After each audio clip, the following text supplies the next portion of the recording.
নাম চালাবি সকল সময় সকল কাজের মাঝে, নাম ছেড়ে তুই যা করবি সব হবে তোর বাজে।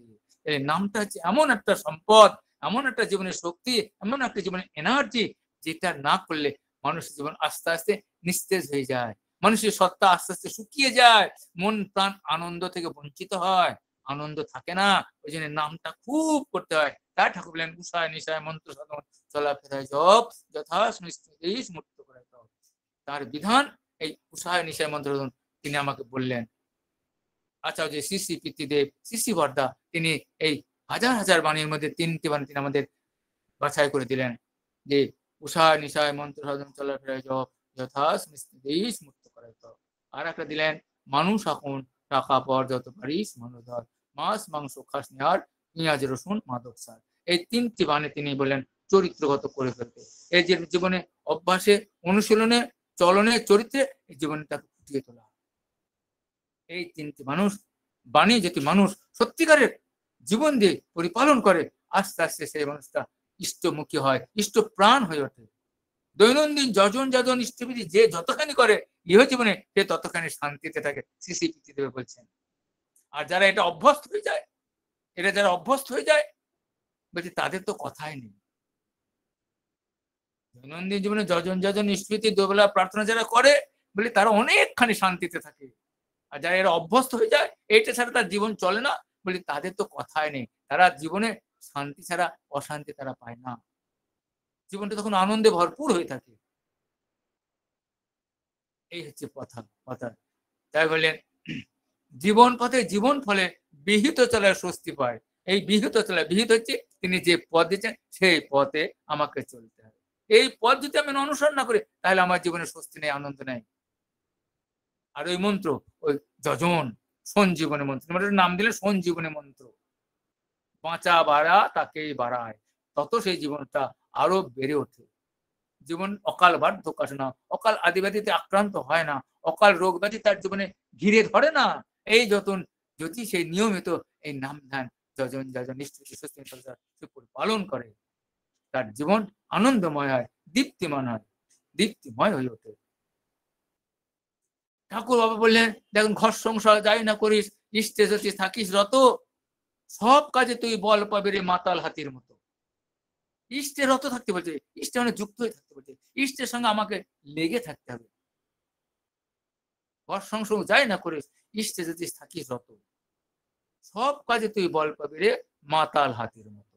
তাহলে এই জীবনটা তখন ক্লান্ত হয় না, তখন সে নির্দ্বিধায় বহু কাজ সে করে চলে যেতে পারে, বহু তার জীবনে পরিশ্রম করার শক্তি বেড়ে যায়, পরম পিতা তখন তাকে করিয়ে নেয়।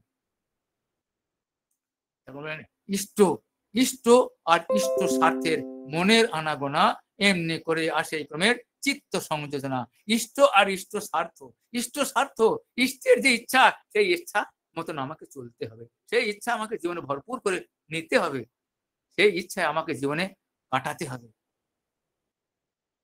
ঠাকুর তাই বললেন। তেমনি করে যদি আমরা না চলার অভ্যাস করি তাহলে কিন্তু আমাদের জীবন বেড়ে উঠবে না। বেঁচে থাকা হবে, নাম মাত্র বেঁচে থাকা হবে, কিন্তু বেড়ে ওঠা যাবে না। তাই ঠাকুর বললেন বাঁচা বাড়ার মর্মজা ঠিক কি জানি ধর্মতা। ধর্মের মূল সম্পদ হচ্ছে এই যজন যজন স্মৃতি এই পঞ্চবিধি, এই পঞ্চনীতি। এই পঞ্চনীতি আমরা যতখানি জীবন দিয়ে পরিপালন করব ততখানি আমরা কিন্তু জীবনে পরম পিতার আশীর্বাদ, পরম পিতার দয়া, পরম পিতার মহিমা জীবনটা অনুভব করতে পারবো, বুঝতে পারবো। এমন একটা বিধান ঠাকুর। তা আমরা তাকে পেয়েছি, তাকে পেয়ে যত আমরা তার দিকে এগিয়ে যাব তত কিন্তু আমরা জীবনে ভালো থাকতে পারবো। আচার্য শ্রী শ্রী বর্দা বলেন ইষ্ট স্বার্থ প্রতিষ্ঠায় এই জীবনের কর্ম, আর যজন যজন ইষ্টভীতি এই জীবনের ধর্ম। তাহলে ইষ্ট স্বার্থ প্রতিষ্ঠা, কোথায় ইষ্ট স্বার্থ প্রতিষ্ঠা করব? আগে ইষ্টকে আমার নিজের জীবনে প্রতিষ্ঠা করো, আমার জীবনে তাকে প্রতিষ্ঠা করো। তার যে দৈনন্দিন বিধান এই পঞ্চনীতি যজন যজন ইষ্টভীতি আমার জীবনে তাকে প্রতিষ্ঠা করা। দীক্ষার প্রাক্কালে প্রথম আমাদের সংকল্প ছিল এই দীক্ষা গ্রহণ করে আমি সর্বান্তকরণ শপথ করতেছি অদ্বৈতের পরম প্রমেয় শ্রী শ্রী ঠাকুর অনুকূল চন্দ্রকে প্রতিষ্ঠা করায় এইক্ষণ হইতে আমার জীবনের একমাত্র যোগ্য হোক। প্রথম সংকল্প তাকে প্রতিষ্ঠা করা আমার জীবনে একমাত্র যোগ্য হোক, তাকে আমরা যে বিধান পেয়েছি তাকে আমাকে আমার জীবনে আগে তাকে প্রতিষ্ঠা করবো। আমি যদি প্রতিষ্ঠা তাকে না করতে পারি, আমি অন্যর জীবনে আমি ঠাকুরকে প্রতিষ্ঠা করতে পারবো না। কারণ আমিও তো বুঝিনি, আমিও তো তাকে চিনতে পারিনি, তাহলে আমি অপরকে কি করে বলবো? তাই ঠাকুর বলেন, তুমি তোমার নিজ পরিবারের, দশের, দেশের বর্তমান ও ভবিষ্যতের জন্য তুমি দায়ী। তাহলে আমি যদি না হই, আমার পরিবার উঠবে না, আমার পারিপার্শ্বিক হয়ে উঠবে না, তাদের মঙ্গল আমি করতে পারবো না। আগে আমাকে করতে হবে। দৈনন্দিন তাকে যদি আমি বুঝি, তাহলে তার বিধান আমাকে আগে পালন করতে হবে। তারপরে আমার দেখা দেখি, আমার করাটা দেখে তারাও হয়ে উঠবে। তাই আজকে আমাকে দাদা বলেছেন যে একটু বড়মার সম্বন্ধে আলোচনা করতে। আমাদের ঠাকুর জন্ম, আচ্ছা, বড়মার এবং ঠাকুরের একটুখানি অল্প দু একটা কাহিনী বলছি আমি।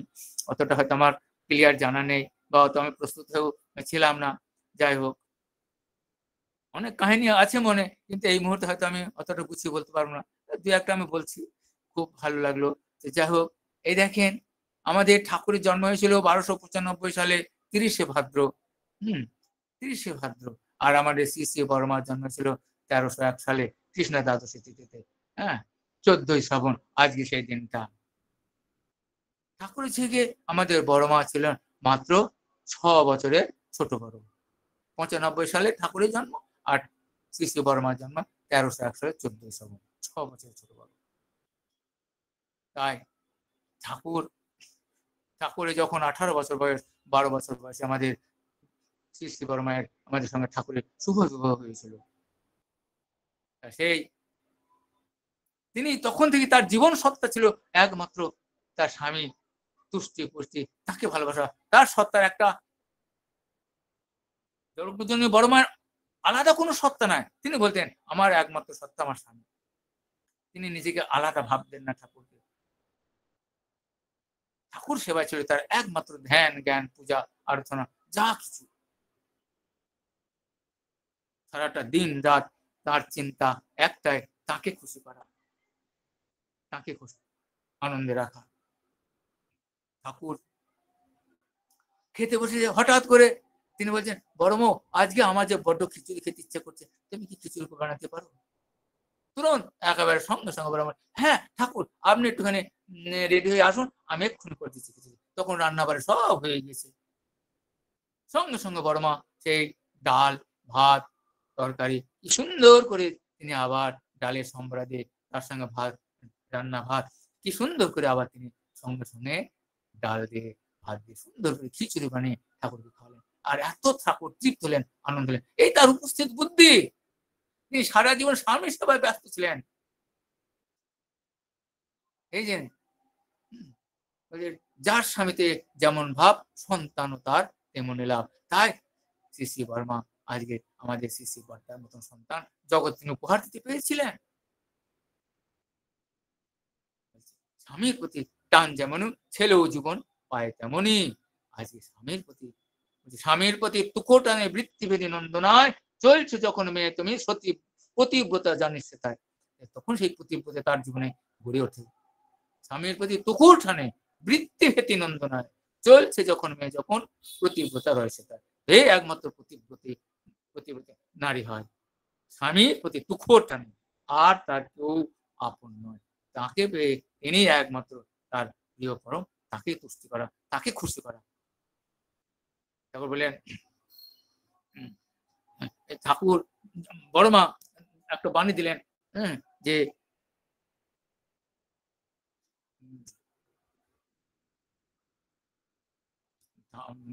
ঠাকুর বাণীটা বললেন যে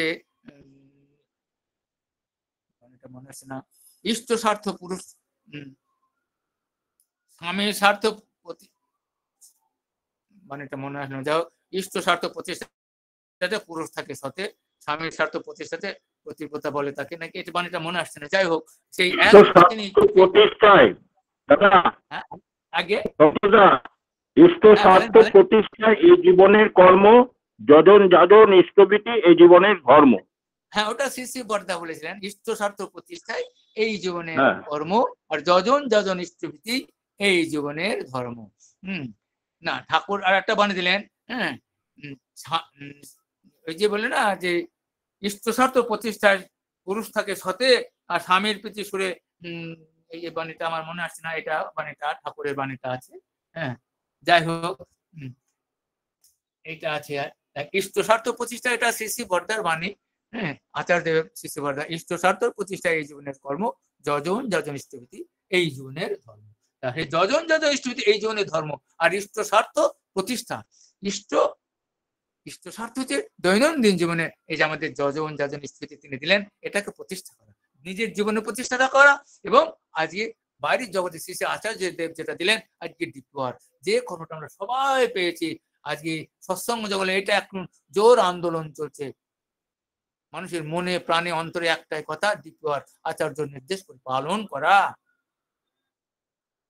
এই হচ্ছে ইষ্ট স্বার্থকে প্রতিষ্ঠা করা। ইষ্ট স্বার্থ তিনি যেটা বলে দিয়েছেন, আশীর্বাদটা যিনি দিয়েছেন, সেই আশীর্বাদের কর্মের সঙ্গে আমাকে যুক্ত হয়ে থাকা, আশীর্বাদকে দ্বিতীয়বার মানুষগুলোর কাছে যারা ইষ্ট ছাড়া হয়ে গেছে, ইষ্ট হারা হয়ে গেছে, তাদেরকে ইষ্টের পথে ফিরিয়ে আনা। ঠাকুর বললেন না, দৈনন্দিন বলি যারা আজকে ইষ্ট থেকে চ্যুত হয়ে গেছে, জীবন থেকে তারা চলে সরে গেছে, আদর্শ থেকে চ্যুত হয়ে গেছে, তাদের ইষ্টের প্রতি যুক্ত করা। ঠাকুর বললেন পতিতকে উদ্ধারের কথা শোনাও, ছলে বলে কৌশলে তার উন্নয়নে সাহায্য করে।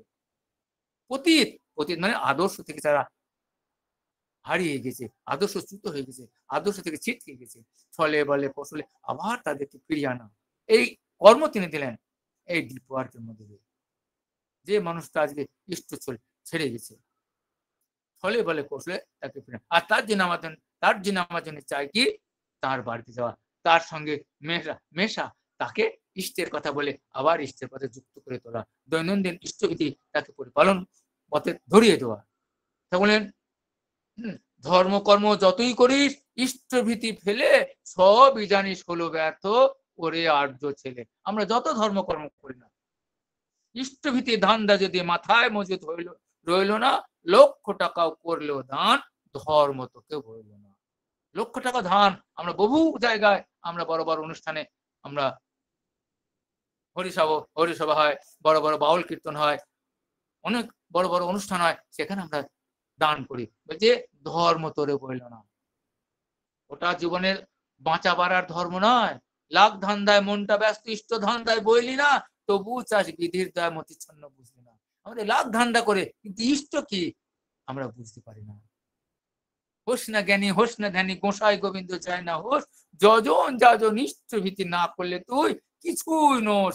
এই জীবনের একমাত্র ধর্ম যজন যাজন ইষ্টভীতি না করলে তুই কিছুই নোস। এই জীবনে তার জীবনে জিরো। সে যত ধর্মকর্ম করুক, তার জীবনে কোনো সুফল, তার জীবনে সাফল্য আসবে না। আদি ব্যাধি শোক তাপ জ্বালা এই নিয়েই এই কালের স্রোতে তাকে ভেসে চলতে হবে।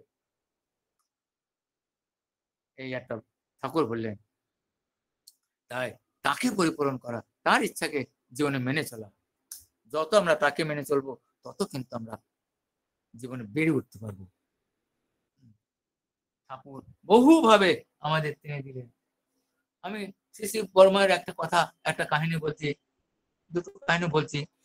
এক সময় আমাদের পণ্ডিত দা, আমাদের গুরু প্রসন্ন ভট্টাচার্য ছেলে পণ্ডিত দা তখন একদিন ভোর রাত্রিতে পদ্মার তীরে ভ্রমণ করতে বার হয়েছে। এমন সময়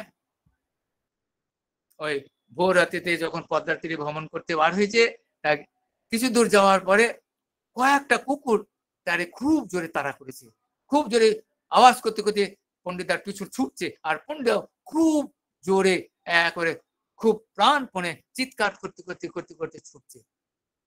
কি করবে পণ্ডিত, একবারে হাহুতাশ করে ছুটছে।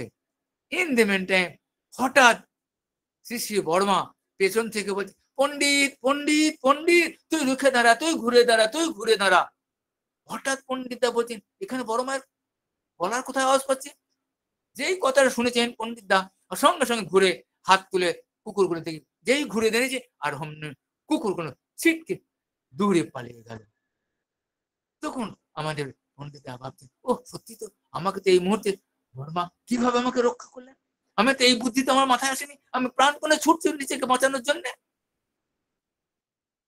তিনি যে এত বড় তিনি সাহসিকতার পরিচয় দিলেন। তিনি ছোট্ট একটা কাহিনী দিয়ে পণ্ডিতদা বলেন, সত্যি তো আমি তো জীবনে এমন করে এত ভয়ে আমি ছোটাছুটি করছিলাম। তা তিনি তখন বললেন, সত্যি বর্মা কত বড় তিনি ব্যক্তিত্ব সম্পন্ন মানুষ, কত বড় তার তেজস্বী ভাষা। পণ্ডিত, পণ্ডিত তুই ঘুরে দাঁড়া। সঙ্গে সঙ্গে পণ্ডিতদা ঘুরে দাঁড়ালেন, হাত তুললেন, কুকুরগুলো ভয়ে ছুট দিল পালিয়ে। এই তার ব্যক্তিত্ব, এই তার জীবন। বর্মা এত বড় তিনি তার জীবনের তেজস্বিতা তার ছিল, এত বড় তার ব্যক্তিত্বে জোর ছিল। তাই ঠাকুর যেমন ছিলেন, বর্মাও তেমন তোর এত ব্যক্তিত্ব সম্পন্ন আমাদের মা ছিলেন। আর একটা ঘটনা বলছি, বড় মায়ের ঘটনা। আমাদের বড় মায়ের সঙ্গে আমাদের ঠাকুর যেমন অনেক ভক্তবৃন্দ ঠাকুরের কাছে থাকতেন, আমাদের বড় মায়ের কাছে থাকতেন ভবতারিণী বলে একটি মা। অনেকদিন থেকে বড় মায়ের সাথে ঠাকুরের বড় মায়ের সেবা করেন আমাদের ভবতারিণী মা। বড় মার ঘরেই থাকেন, তার সঙ্গে রান্না বাড়ির সবকিছু জোগাড় জানতে তিনি করে দেন। বড় মাকে সারাটা দিন তিনি বড় মার কাছেই থাকেন। হঠাৎ করে তিনি একদিন মনে মনে ভাবছে, ঠাকুরের বহু লীলার কথা শুনতে পায়, বড় মারও বহুর কথা শুনতে পায়, ওই আমি তো এতদিন বড় মায়ের সেবা করছি, বড় মার কোনো তো তার মহিমা, তার কোনো অলৌকিক ঘটনা ওই আমি তো কোনো নজরে কিন্তু পেলুম না, দেখতে পাচ্ছি না। মনে মনে এই কথাটা তিনি বড় মার ঘরে বসে বসে ভাবছেন। ভাবছেন তখন দেখছে, তখন এই আমাদের ওই কথাটা ভেবেছে, ভেবে ওই বড়মার ঘরের দোতলা থেকে আমাদের ভবতারিণী মা ছাদের থেকে নিচের দিকে নেমে আসছেন সিঁড়ি বেয়ে। সিঁড়ি বেয়ে যখন নিচের তলার দিকে নেমে আসছে, খানিকক্ষণ নেমে আসার পরে দেখছে বড়মা পাশ দিয়ে ছাদের দিকে গেলেন, ভবতারিণী মায়ের পাশ দিয়ে আর সিঁড়ির পাশ দিয়ে আমাদের বড়মা ছাদের দিকে গেলেন। আর যখন বড় মায়ের সঙ্গে দেখা হলো, তখন ভবতারিণী মা সেখানে একটু বড় মাকে একটু ভক্তি জানিয়ে প্রণাম জানিয়ে সেখান থেকে তিনি আস্তে আস্তে আমাদের ভবতারিণী মা নেমে চলে আসলেন নিচের দিকে বড় মায়ের ঘরে। আর সেই সময় যখন বড় মায়ের ঘরে যখন চলে আসলেন ভবতারিণী মা, এসে দেখছি যথারীতি আমাদের বড় মা সেই যেমন সেই ছোট্ট মোড়াটা, সেই মোড়ার উপর তিনি চুপচাপ কি হাসি খুশি মনে তিনি বসে আছেন। এই দেখে ভবতারিণী মা সঙ্গে সঙ্গে চোখ মুখ একেবারে যেমন মা মা মা করতে করতে সঙ্গে সঙ্গে অজ্ঞান হয়ে বড় মায়ের পায়ের তলায় পড়ে গেলেন। বড় মায়ের পায়ের তলায় পড়ে গেলেন। আর বড় মা, কি হয়েছিল, কি হয়েছিল, কি হয়েছিল, ওট ওট ওট ভবতারিণী, ওট ওট ওট ওট, কি হয়েছিল, এই তো আমি, এই তো আমি, এই তো তোর কাছে আছে আমি, এই তো আমি বলে সঙ্গে সঙ্গে বড় মা সেই ঘরে থেকে এক ঘটি জল ছিল, সেই ঘটে থেকে জল নিয়ে কয়েকটা ঝাপটা আমাদের ভবতারিণী মায়ের চোখে যে মুখে দিলেন, সঙ্গে সঙ্গে মা এরকম বড় মার দিকে চেয়ে তাকালেন, কি হয়েছে, কি হয়েছে, কি হয়েছে, এই তো আমি, এই তো আমি। তখন বড় মার দিকে চেয়ে ভবতারিণী মা যেমন কেমন ভ্যাবলা হয়ে গেছে, আর কিছু বলতে পারছে না, আর কিছু বলতে পারছে না, থর থর থর করে কাঁপছে, তার জীবন আর যেন ঠিক নাই। শোন শোন শোন, তোর কোনো ভয় নেই, এই তো আমি, এই তো আমি আছি। এই হচ্ছে মানে বড় মার লীলা। তিনি ভাবলেন আর বড় মা স্বয়ং তিনি তাকে তার লীলাটা তার চোখের সামনে তিনি দেখালেন। আজকে তিনি যে ব্রহ্মাণে, তিনি যে নারায়ণে, তিনি তার লীলার মধ্যে দিয়ে বড় মা তার জীবনের কাহিনী দিয়ে তাকে বুঝিয়ে দিলেন যে বড় মা আমাদের আদ্যা শক্তি মহামায়া, তিনি নারায়ণে, বিশ্ব জননী, তিনি জগৎ জননী তিনি, তাই আমরা তাকে জগৎ জননী বলি, বিশ্ব জননী বলি। এরকম বহু ঘটনা ঠাকুরের কাছে আছে। ঠাকুর হঠাৎ করে বলছেন আষাঢ় মাসের দিন, তখন বলছেন আজকে বড় মুখ, আজকে না একটা ইঁচড়ের ডাল্লা খেতে খুব ইচ্ছা করছে। হঠাৎ ঠাকুর বড় মাকে বললেন। সেই সময় ইঁচড় তখন খুব অমিল হয়ে গেছে, তখন কাঁঠাল সব পেকে গেছে, পেকে যাওয়ার টাইম আষাঢ় শ্রাবণ মাস। তো তখন আর ইঁচড় নাই গাছে। আর তখন ঠাকুর বলেছেন, বড় মা দৃঢ় বিশ্বাস যে ইঁচড় তিনি চেয়েছেন, ইঁচড় পাওয়া যাবে। খোঁজ চারিদিকে বিভিন্ন জনকে বড় মা লোক পাঠালেন, কোথায় কোন গাছে ইঁচড় আছে খুঁজতে খুঁজতে খুঁজতে এদিক ওদিক সেদিক খুঁজে ইঁচড় আর কোথাও পাওয়া গেল না। সবাই এসে বলছে না বর্মা, এসব তো পেলাম না, এসব তো পেলাম না।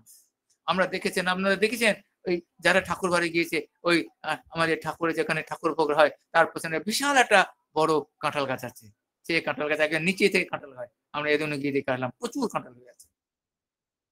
তা তখন কোথাও যখন কাঁঠাল পাচ্ছে না, তখন বড়মা বলছে, না না, তোরা খোঁজ না, তোরা খোঁজ না, ঠাকুর চেয়েছেন তো হবেই। তখন বড়মা তখন রান্নাঘর থেকে বেরিয়ে তারপরে ছাদের দিকে গেলেন। ছাদের দিকে দেখছি ওই গাছের মগ ডালে একটা পাতার মধ্যে একটা কাঁঠাল দেখছে রয়েছে। তখন সঙ্গে বলছে, এই তো, এই তো, এই দেখ ওই গাছের মধ্যে, ওই গাছের পাতার মধ্যে ওই দেখ একটা ছোট্ট এঁচড় রয়েছে, ওটা পেরে আনতে পার, দেখ ঠাকুর ভোগে লাগবে। বড়মা দেখিয়ে দিলেন ওই গাছের মধ্যে। কার অত মানুষের নজরে কেউ চোখে পড়লো না, কিন্তু বড়মা দেখিয়ে দিলেন যে ঠাকুর চেয়েছেন, এ আছেই। তখন সেই এঁচড় পেরে দিলেন। বড়মা সেই এঁচড়ে ডাল্লা করে ঠাকুরের ভোগ দিলেন। এমনি তার স্বামী সেবা, এমনি তো ঠাকুরের উপর এত বিশ্বাস, এত ভালোবাসা। তাই আজকে আমরা যার পূজা করলাম, আর আমরা যার এই শুভ দিবস পালন করলাম, 132তম জন্ম দিবস, আজকে সারা ভারতবর্ষে বহির্ভারত ঠাকুরের এই পরমায়ের এই দিবস করে পালন হলো। যাই হোক, আমরা সবাই, কি টাইম হয়ে গেছে দাদা সুবীর দা? আগে আগে হ্যাঁ হ্যাঁ, সময় হয়ে গেছে। আচ্ছা ঠিক আছে। তাই ঠাকুর বলেন, সতীত্ব যা স্বভাব সিদ্ধ চর্যাপট মন, জগৎধাত্রী মূর্তমে সংসারের জীবন। এই তার জীবন, তিনি যে জগৎধাত্রী, তিনি জীবনের জীবন, তিনি ব্রহ্মাণী সোম নারায়ণী, তিনি জগতে আজ আবির্ভূতা। আজকে পরমদয়াল ঠাকুর এসেছিলেন, আজ বড়মা এসেছিলেন। আমরা সত্যি উপস্থিত সবার মঙ্গল প্রার্থনা করে পরম দয়ালের রাতুল চরণে সবাই ভালো থাকবেন। আর পরম দয়াল ঠাকুর এবং বড়মা এবং শ্রী শ্রী আচার্যদেবকে নিয়ে আমরা সবাই যেন ভরপুর হয়ে তাঁর চলনে চলে আমরা জীবনকে সবাই ধন্য করে তুলি, আমাদের জীবন সার্থক ও ধন্য। সবাই আমরা সুস্থ সুদীর্ঘ জীবনের অধিকারী হোক। পরম দয়াল সবার কল্যাণ করুন। জয় গুরু।